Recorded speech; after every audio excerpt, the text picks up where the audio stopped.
नमस्कार, बहुत स्वागत है आप सभी का प्रदेश के number 1 news channel India news Haryana पर। मैं हूं राजीव रघुनंदन। 14 के चक्रव्यूह में आज के महारथी हैं प्रोफेसर छतरपाल सिंह, एक ऐसा नाम जिसने छात्र राजनीति से लेकर विधानसभा के चुनाव तक एक खास छाप छोड़ी है। प्रोफेसर छतरपाल सिंह की राजनीतिक प्रोफाइल में सबसे बड़ी बात यह है कि इन्होंने 1991 में चौधरी देवीलाल को हराया था और यही वजह थी कि उन्हें फिर चौधरी भजनलाल की सरकार में तकनीकी शिक्षा मंत्री बनाया गया। 34 साल से ज्यादा कांग्रेस पार्टी में रहकर राजनीति करने वाले प्रोफेसर छतरपाल अब बीजेपी में शामिल हो चुके हैं और अगला विधानसभा चुनाव प्रोफेसर साहब कमल के निशान पर लड़ने वाले हैं। ऐसे में 14 के चक्रव्यूह में हम जानने की कोशिश करेंगे कि छतरपाल मूल रूप से कांग्रेस और बीजेपी की राजनीति में आखिर क्या अंतर पाते हैं और इस अंतर को परखने में इतना वक्त आखिर क्यों लगा। आने वाले दिनों में उनकी राजनीति किस तरफ जाएगी, प्रोफेसर छतरपाल से कुछ तीखे सवाल भी होंगे। हमेशा की तरह उम्मीद यही जो अपने हर मेहमान से हम करते हैं कि सभी सवालों के जवाब प्रोफेसर छतरपाल अपनी शख्सियत के मुताबिक पूरी साफ गोई और बेबाकी से देंगे।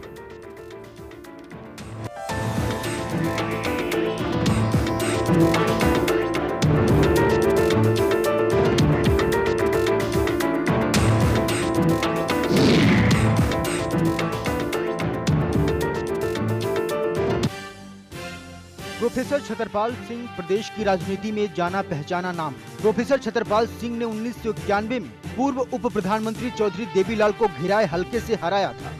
34 साल तक कांग्रेस में रहकर राजनीति कर चुके प्रोफेसर छतरपाल 2 बार विधायक रह चुके हैं। उन्हें भजनलाल की सरकार में तकनीकी शिक्षा मंत्री बनाया गया था। उन्होंने 1980 में युवा कांग्रेस से राजनीति की शुरुआत की थी। उस वक्त सांसद चौधरी बीरेंद्र सिंह युवा कांग्रेस के प्रदेश अध्यक्ष होते थे।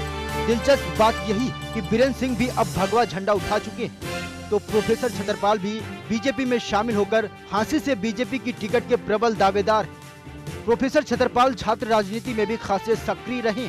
उन्होंने हिसार के राजकीय कॉलेज में छात्र संघ के उपाध्यक्ष रहकर अच्छी खासी ख्याति पाई थी। इस लोकसभा चुनाव में भी प्रोफेसर छतरपाल हिसार लोकसभा सीट से चुनाव लड़ने के इच्छुक थे, लेकिन कांग्रेस ने उन्हें टिकट नहीं दिया। टिकट नहीं मिलने से नाराज प्रोफेसर छतरपाल ने लोकसभा चुनाव के वक्त प्रधानमंत्री नरेंद्र मोदी से मुलाकात की थी और अब बीजेपी अध्यक्ष अमित शाह से मिलने के बाद उन्होंने बीजेपी का दामन थाम लिया। ऐसे में आज 14 के चक्रव्यूह में जानेंगे प्रोफेसर छतरपाल भविष्य की राजनीति कैसे करेंगे और बीजेपी से उन्हें आने वाले विधानसभा चुनाव में क्या उम्मीदें हैं। प्रोफेसर छतरपाल अपने बेबाकी और साफगोई के लिए जाने जाते हैं। ऐसे में उम्मीद यही है कि 14 के चक्रव्यूह में पूछे जाने वाले सवालों का जवाब प्रोफेसर छतरपाल बिना लाग लपेट के देंगे।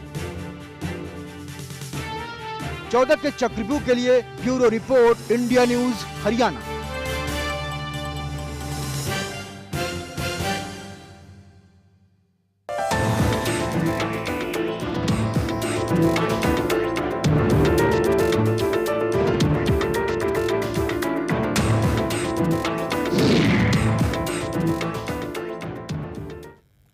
तो 14 के चक्रव्यूह में आज की शख्सियत है प्रोफेसर छतरपाल सिंह।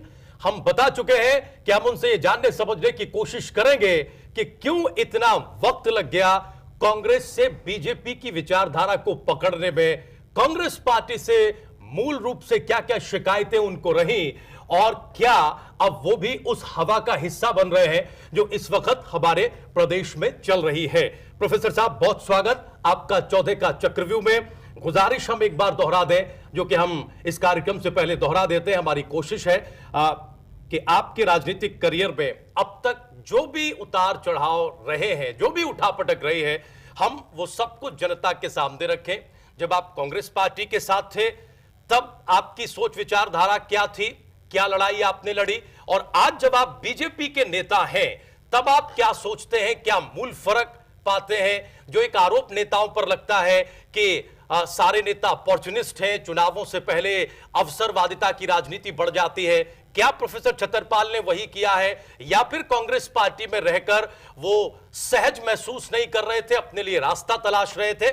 उसे पहचानने की कोशिश की है। आपसे बातचीत हम शुरू करें इससे पहले अपने दो सहयोगियों का परिचय हम करा दें। हमारे साथ हमारे वरिष्ठ सहयोगी शक्ति परमार है, हमारे साथ हमारे दूसरे वरिष्ठ सहयोगी राजन अग्रवाल हैं।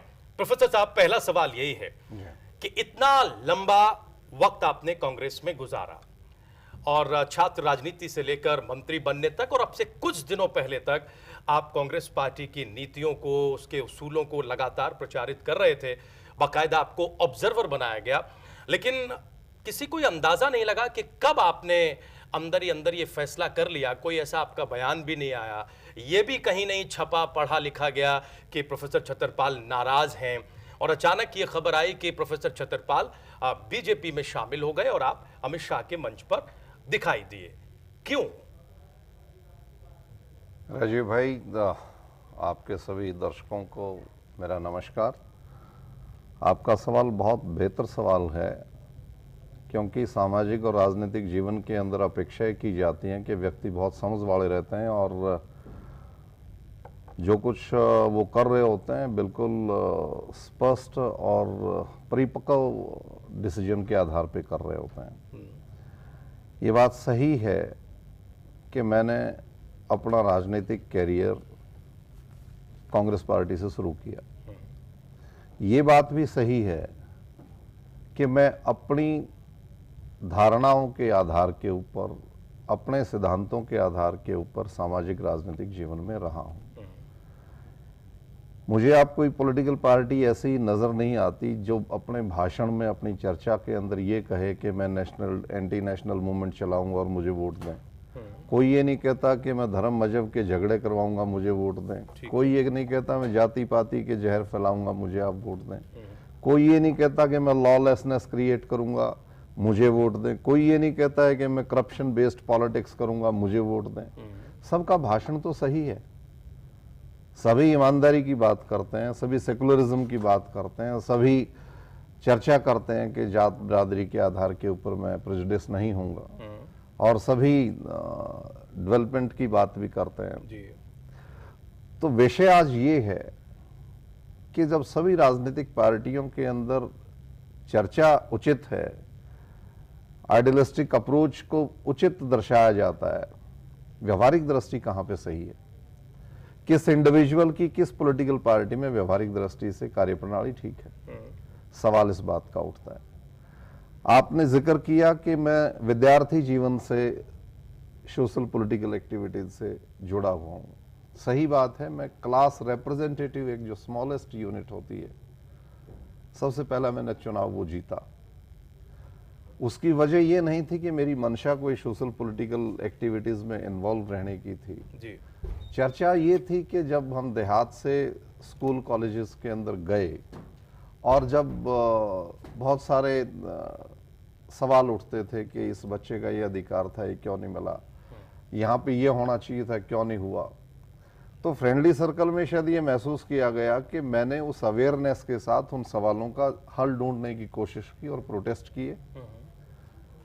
और हालात ये पैदा हो गए कि ग्रुप के सर्कल ने, साथियों के सर्कल ने कहा कि नहीं, आप चुनाव भी आप लड़ेंगे, जब आप ये सब कर सकते हैं तो why not to represent in a way where you are given the authority also।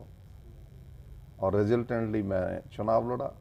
अब देखिए फर्क, उन दिनों भी भारतीय जनता पार्टी की एबीवीपी, कांग्रेस पार्टी की NSUI, student federation of India communist group की जो हरियाणा में स्टूडेंट यूनियन के नाम से फैक्शन जाना जाता था, तकरीबन जो राष्ट्रीय पॉलिटिकल पार्टियां रही हैं उन्होंने अपनी अपनी स्टूडेंट विंग्स के अंदर फैक्शन छोड़े हुए थे।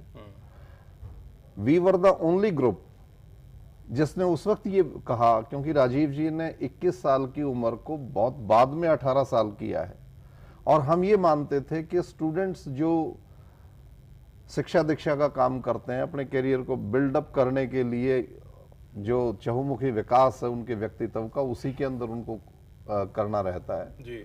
वो पॉलिटिकल एक्टिविटीज में इन्वॉल्व ना हो।